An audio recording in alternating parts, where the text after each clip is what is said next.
बनाता लाल टमाटर, स्वस्थ बनाता लाल टमाटर, मस्त बनाता लाल टमाटर। टमाटर टमाटर टमाटर लाल टमाटर।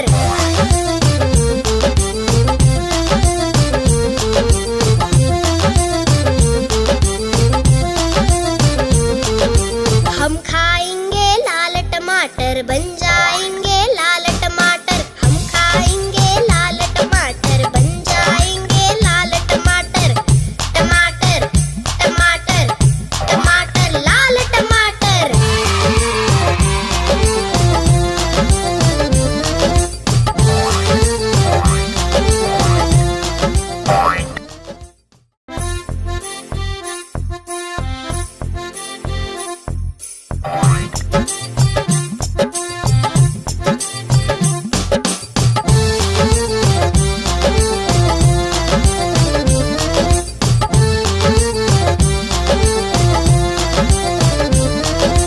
गोल गोल ये लाल टमाटर होते जिससे गाल टमाटर। गोल गोल ये लाल टमाटर होते जिससे गाल टमाटर।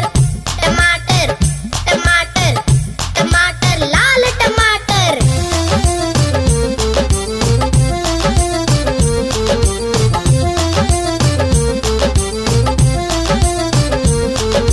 खून बढ़ाता लाल टमाटर, स्फूर्ति बढ़ाता लाल टमाटर। खून बढ़ाता लाल टमाटर, स्फूर्ति बढ़ाता लाल टमाटर।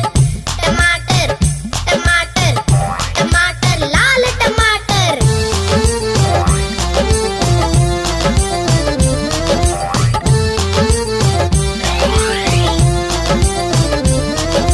स्वस्थ बनाता लाल टमाटर, मस्त